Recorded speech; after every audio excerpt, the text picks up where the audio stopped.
Yo, what's up, people? Welcome back to the Nightwalk vlog. I'm your good friend Chad Marco. So I had to hop on here real quick because I just checked out the verses between Bone Thugs and Harmony and 3-6 Mafia. Now, if you guys don't know, I'm a big Bone Thugs and Harmony fan. I go as far as to say I'm a Bone Thugs and Harmony fanboy. Right?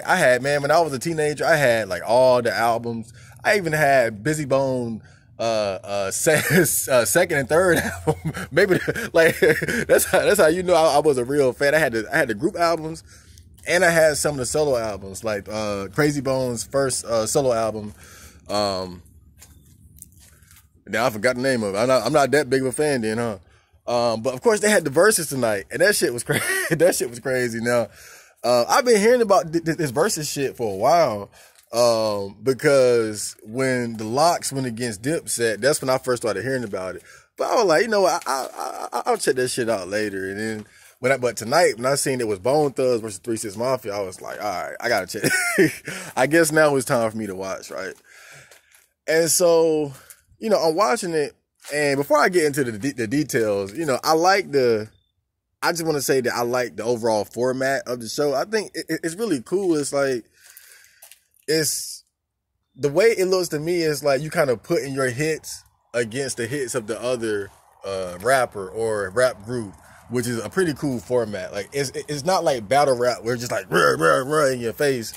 It's a little bit more chill than that, but it's hype too, but depending on the music. But anyway, so going into it, of course I'm rooting for Bone Thugs and Harmony.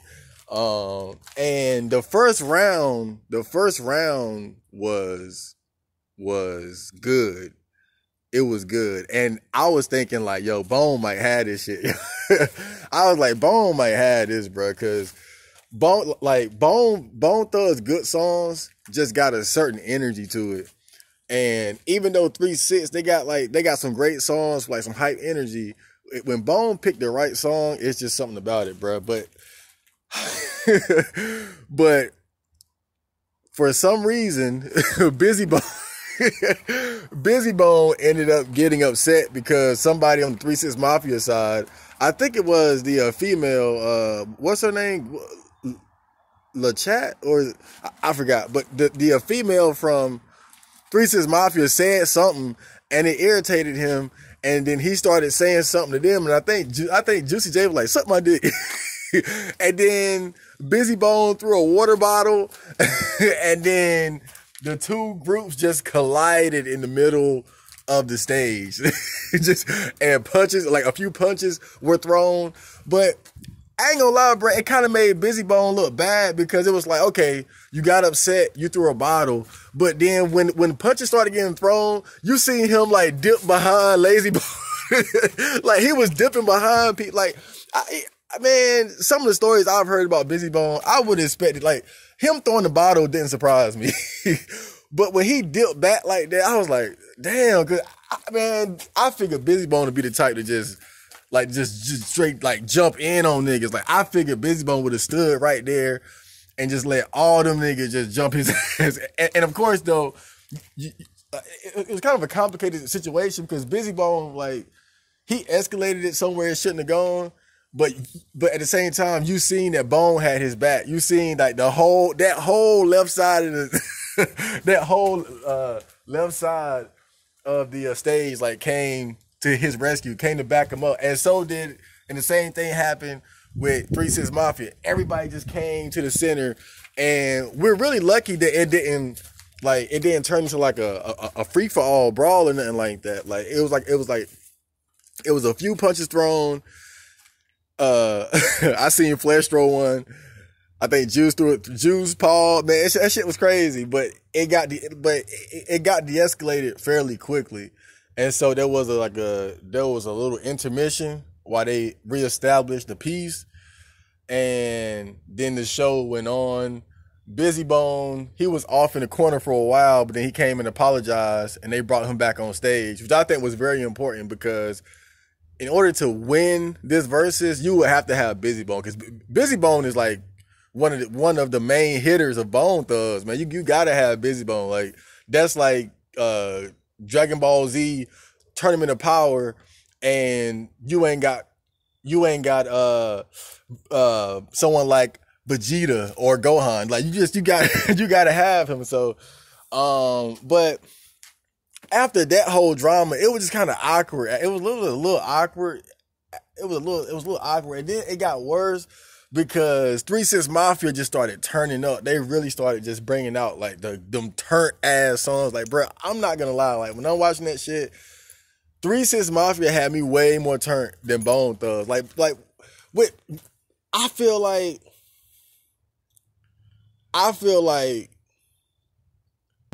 Bone, maybe they could have won it, but it definitely could have been a draw. I think the fight did hurt them, but that aside, I think what hurt them the most was bad song selection, because I know that it was one part when I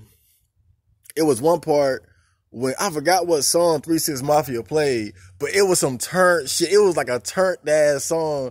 I think that song was like, I bet you won't hit it, nigga. I bet you won't hit it. And then I think right after that, Bone played like Days of Our Lives. I was like, oh, y'all done lost. I was like, y'all done lost, bro. Like, that's when it started looking bad, bro. 'Cause that was not the song to play. Like, they came in strong with No Surrender, but then they started playing, I think they just played, like, again, it was bad song selection. Like another example is like, 3 6 Mafia, they got them drug songs. Sipping on some scissors. Sip. I got a half on the coat, whatever they have, right? But they got them Get High songs, right? And Bone got some good Get High songs too. But okay, they played Bud Smokers Only, right? And I like that song, but to me, that's not the one to play in retaliation as your drug song. They should have played either. Now, they did do Buddha Lovers early. Now, I think that was cool. That was all right. But they did try to strike back with another weed song with Bud Smokers Only. But I think that was bad selection. I think they should have played POD. Now, I know POD isn't like one of their hits, but I'm telling you, that is one of their best songs. Like, whenever I tell people about POD, they always love it. POD is one of the best, like, weed drug songs ever made. If they would have played that would have, like, I don't care what drug song 3 6 Mafia played, that would have at least been a draw song, because POD that is a good ass song.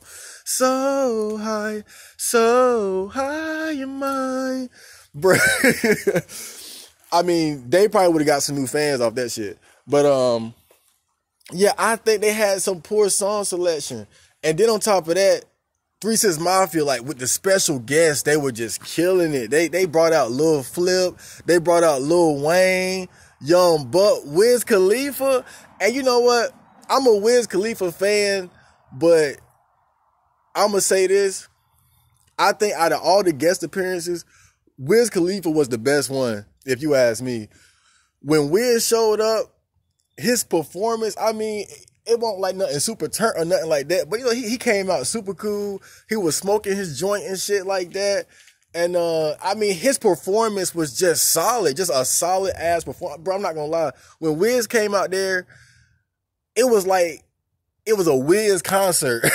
Like, it was like everything before that was to bring out Wiz. Like, he came out and he was dapping everybody up, dapped up Bone Thugs and all that shit. Like, Wiz came out super cool, bro. Like, to me, out of all the guest appearances, I think Wiz was the best one, alongside Lil Easy coming out to perform Eazy-E's part in For the Love of Money. But I think another bad song selection for Bone was Body Rock, because I know that's one of their hard songs. Because the thing is, you kind of got to go hard for hard. Like, cause Bone got a lot of like harmony, chill, introspective type songs, but that's not going to really win you a versus against a group like 3 6 Mafia that just so turned, bro. I'm telling you, bro, I was in my room dancing and all that shit. But, just another example of poor song selection. I think they could have swapped out Body Rock and put in Down for My Thing. Down for My Thing is one of the hardest Bone tracks out there. I'm telling you, because like the production got that raw West Coast flavor. If you have never heard Down for My Thing, that's one of the most gangsterest fucking songs I ever heard, bro. But they should have swapped out Body Rock for Down for My Thing, or even they could have swapped. No Surrender was okay, like it worked, but I think Down for My Thing would have been better to just come in like super hard, because that shit is hard. And of course, like the worst thing about it, bro, they did not play First of the Month. How the hell do you choose Days of Our Lives over First of the Month, bro? First of the Month would have shut shit down. First of the Month would have, like First of the Month is one of those songs where it's like, I don't care who you going against. They gonna vibe with the song too, bro. Like that, dude, they fumbled the bag with that move, bro. First of the Month. And I guess maybe they were thinking like, well, it's a versus, and First of the Month ain't really like a go at the other person type song, but that don't really matter, because the fact is, people just like, what I realized watching this shit is a lot of it is how the people feed off the energy of the song, right? And I think if First of the Month would have came on, like it would have killed whatever song 3 6 Mafia put out. I'm telling you, bro. I'm telling you, first, like that, they fumbled. Like, how do you play Days of Our Lives? How do you play that, but you don't play First of the Month? Like, they fumbled the bag on that one for real, bro. They fumbled the bag for real on that one. And then another thing was, of course, they had Notorious Thugs, you know, the song they did with Biggie Smalls, R.I.P. What was it? Is it Thug Love? Is it Thug? What? But the song they did with Tupac, right? Again, Tupac dead, rest in peace. But see, and that was turned. But the problem is, like, you can't bring Tupac out, you can't bring Biggie out. I figured maybe they would bring out the Outlaws or something to perform Pac's verse, or just to be in the background, kind of like how they had BG Knockout in the background when they did For the Love of Money. But though, again, that was cool, but they can't bring out Biggie and Tupac. And they also did the song that they did with Mariah Carey. So I was like, they might bring out Mariah Carey. They ain't bring out Mariah Carey. They just had the song. And so it was shit like that really fucked them up. And I think another thing is, as a Bone fan, when I look back, they really didn't have a lot of they didn't have a lot of big songs that had collaborations, at least not ones where the artist is alive. Now they did do Riding Dirty. I think I forgot about that. Like, they did Riding Dirty and brought out Chameleonaire. Dude, like that right there, when people say I got a trick up my sleeve, that was Riding Dirty. Riding Dirty was the trick up the sleeve. I was like, oh yeah, that's a good one right there. But now this is funny. So they brought out Lil Jon to do the song that Crazy Bone was featured on. But the thing about that was, when they brought out Lil Jon, I'm not gonna lie, bro. It felt like Lil Jon came out and instantly switched sides, because he instantly went across the stage and started dapping up all the 3 6 Mafia dudes, because they all from the South. They all Southern rappers. So that right there, I haven't seen this. The only verses I really seen, but that's not a good look when it's your turn and it's your guest, but they make your opponent look better. Like, that's really what that did. I'm like, oh, hold on, this. Lil Jon out here making them look good. Oh man, and I knew it was over when I seen 3 6 Mafia going on their side of the stage, cause the stage was like split. They had like a little like the yellow tape splitting the stage up, and but after the whole fight between Busy and 3 6 Mafia, soon after, I think when 3 6 Mafia started like really like going into the bag and bringing them turnt like club dance songs out, and the crowd was really feeling it and the energy was going crazy. Then you seen them start going over to the Bone side and shit. I was like, oh, it's over. They done took over the stage. Bone couldn't even hold the line. They took over the stage, man. They took over the stage. I was like, it's over with now, bro. Like they done like 3 6 like, and you know what's funny, bro? Like when I watch this shit, let me tell you what it remind me of.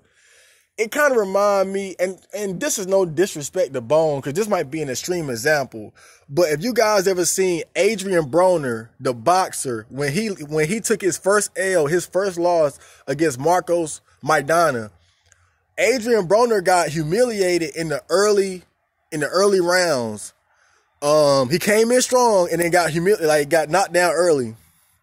But when you keep watching the fight, Adrian Broner is like, he's slowly working himself back into it. Or even a better example, Sugar Ray Leonard versus Roberto Duran won when Sugar Ray Leonard was losing early, but as the fight went on, he started to kind of get into it, but it was too late. That's how I felt about this shit when I was watching it. It was like, Bone came in strong, then that fight made them look bad, and then they came with like Days of Our Lives, and 3 6 was just, they were going into the bag, bro. They were getting it like back to back to back.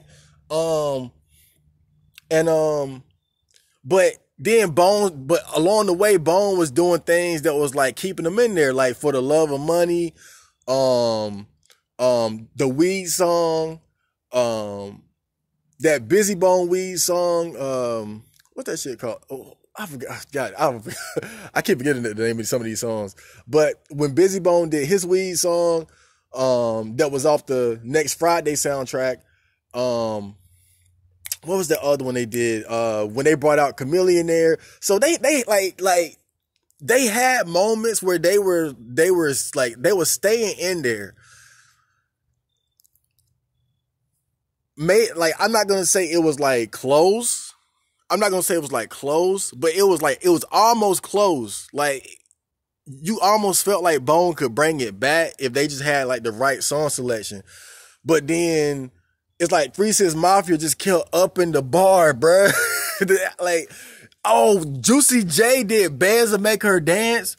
He went in the bag and started throwing out money, and then he had the stripper up there with the fat ass just shaking that shit. God damn.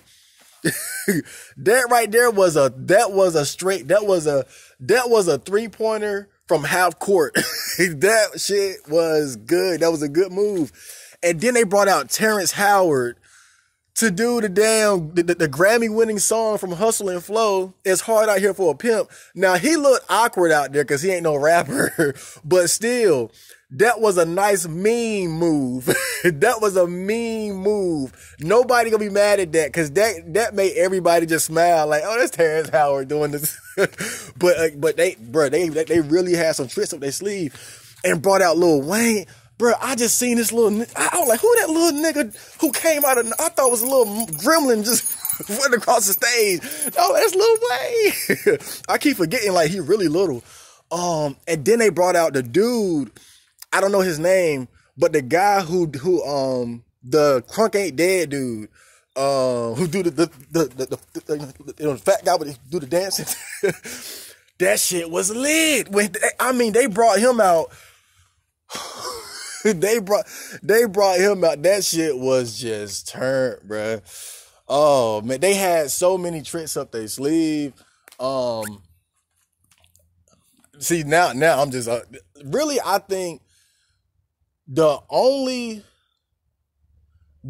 bad move by 3 6 Mafia was when they played that song, I don't know the name of it, but Juicy J was like, it was Grammy nominated, and it was like some bitch sing. Excuse me, but it was some girl singing, and I was like, what the? I'm like, what is it? To me, that was really the worst selection that they had. I mean, out of all the songs that Juicy J got, I know that one was Grammy nominated, but you can tell like nobody was really feeling that shit. And you got to keep that in mind when you, like, if I was doing some shit like that, you know, I'm not about to play, well, let me think. Like, I'm not going to do fucking Nightwalk if I'm on Versus or some shit. I don't care if it win 5 Grammys. I'm not doing Nightwalk. You know, I could do that feel with no girlfriend. That's like, that's my crossroads. But, yeah, man, it was good. It was very good. I really enjoyed watching the shit. But I gotta say, man, 3 6 Mafia took that. 3 6 Mafia took that. Of course, at the very end, Bone Thugs, they did Crossroads. But even, all right, so that, all right, look. With Crossroads, that's like a slam dunk. You're gonna get that one anyway. We already knew that was coming. But even then, the way they did it, it wasn't even like a versus thing, because it was like everybody come together, turn the lights out, let's honor the dead, you know. And honestly, when they're about to play Crossroads, I'm about to just turn the shit off, because I'm a Bone Thug fan, and so I heard that shit a million times already. So I was like, well, I saw it coming. But what Lazy Bone said caught my ear before they played it. And he was like, let's all come together and enjoy this moment where we can be together. And I was like, you know what? That's, to me, that's the most important message to take from this Versus, is that when I look at it, I had so much fun seeing all these legends coming out. 8 Ball and MJG, Young Buck, Chameleon there, Lil Jon, Lil Flip, Lil Wayne, all these littles. The Crunk Ain't Dead dude, I'm sorry, I don't know his name. Even the woman who sang Thuggish Ruggish Bone, I thought she was dead though, but whatever, she's still alive. And Lil Easy and all, man. DJ Unique, they brought DJ Unique out there, man. I swear, like, that's my, like, people always say, who's your favorite rapper? DJ Unique is my favorite producer for sure. But man, and just to see all those guys on stage together like that, alive, and especially when you look at all of the rappers we've lost from that era to now, I was like, I stayed and listened and put my I put the old fist up, because what he said was real, bro. Like, we need to really, and not just rappers, but everybody in general, really just appreciate, being alive and appreciate being together, because you never know when your time is up, and then you can't be a part of something like that. You can't be a part of something cool like that. And that's the message that I think that's the bigger message out of it. But everybody gonna talk about the fight. But just like one more thing I want to talk about. Again, I think Bone. All right. I think overall 3 6 Mafia had the advantage. Like, if even if Bone didn't fumble certain moves, like, okay, the fight, and again, Days of Our Lives, no, that should have been Down for My Thing. Bud Smokers Only should have been POD, and First of the Month could replace. Oh, and they did what? Bump in the Trunk, dude. Come on, who? Bump in the Trunk? Come on, dude. Like, oh man. If you're gonna take a song from the Strength and Loyalty album, they could have did Flow Motion or C-Town, which had a Twista feature. They could have brought Twista out. Another Cleveland native. I mean Chicago native. Wait. Cleveland from Twista from Chicago.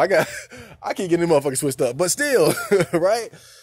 Oh, I mean, they just But even without that, I think that 3 6 had an advantage, because the fact is this, bro. even though they came out during the same time, Bone Thugs' glory days are far, far behind them. They were in their prime at their best in the 90s, and going into the 2000s. Just being honest, as a fan who has followed their career up until the Uni 5 album, most of their music throughout the 2000s would not stand up to 3 6 Mafia. Their strength is in what they did in the 90s. They got a couple songs they made in the 2000s that can kind of hold up, like I said earlier, C-Town, Fire. They got Riding Dirt. They got a handful of them, but 3 6 Mafia had that a big advantage, because when Bone Thugs were at the top, 3 6 Mafia was underground. And as Bone Thugs were kind of moving in, pretty much going over the hill, 3 6 Mafia were coming into their true prime during the 2000s, as the southern hip-hop scene started to explode. You saw 3 6 Mafia ride that wave alongside them with a lot of different hits, like I Ride Spinners and that whole time. And then when 3 6, and then they won the Academy Award for the Hustle and Flow soundtrack song that they did. And then you seen, even as 3 6 Mafia started to kind of their hotness died down, Juicy J went solo, and then fuck a second win. Like, he got, Juicy J got a third win now. Right? And he linked up with Wiz Khalifa, and it breathed new life into his career. And he's still a relevant artist now. I mean, he's not at the forefront with the young guys, but I guarantee you, any one of these new up and coming young guys would love to do a track with Juicy J. I seen Juicy J work with A$AP Rocky, Lil Pump, a lot of guys like that, Wiz. And what I'm saying is that's a big advantage, because a lot of their songs, the sound of it sounds more relevant to what's hot now. That's why you heard Lazy Bone keep saying, y'all got some hot beats. Y'all got some hot beats. Yeah, because a lot of their beats are like, is of the production that's or the production style that's popular now. DJ Unique is a great producer, but that style isn't popular now. Now it's about the hard kicks and the 808s and the bass, and even a lot of 3 6 Mafia early songs had that. So 3 6 Mafia had a big advantage going into it anyway. But I still think that if Bone Thugs would have made better decisions throughout, and not let Busy Bone throw bottles, get the bottle out of his hand. If they would have did that, it would have been at least a guaranteed draw. People would have been like, "Oh yeah, man, it was Bone, like, it was all beautiful." But they made some bad decisions with the song selection. And even on top of that, I noticed with some of their songs, like, they were chopping it up. Like, they played the Weed song, but then started at Flesh verse. It's like they were doing shit like that. Whereas with, like, it's like they'll play like 1/3 of the song, and 3 6 they were doing like 2/3 of their songs. And so they were chopping it up too much. I guess trying to give everybody a chance to do their verses and whatnot. But it was some bad decisions, man. And I think that if they would have made some of the changes that I discussed here, I think it would have been a comfortable draw where everybody would have just felt good about both sides, and not to say, oh, one side beat the other, and, unless you're a fanboy like myself, right? But I think if they would have made better decisions, it would have been considered a draw. But honestly, I don't see them beating 3 6 at the same time. I think at best they could, even though I'm a Bone fanboy, I don't see them beating 3 6. Because 3 6 had a much longer career with so many, with a sound that's relevant today. Not just songs that's like, when you hear it, as a fan, you like, oh, okay, yeah, that's my shit right there, right? I heard stuff from 3 6 that I ain't heard before. That I'm like, like, I got a song downloading right now. Like, I ain't heard this shit. Let me go get this. But that's my thoughts on the Bone Thugs versus 3 6 Mafia versus. I really enjoyed it, and I'm gonna go back and look at some of the older ones. So I hope you guys enjoyed this Nightwalk vlog. I'll see you guys later. Chad Marco, out.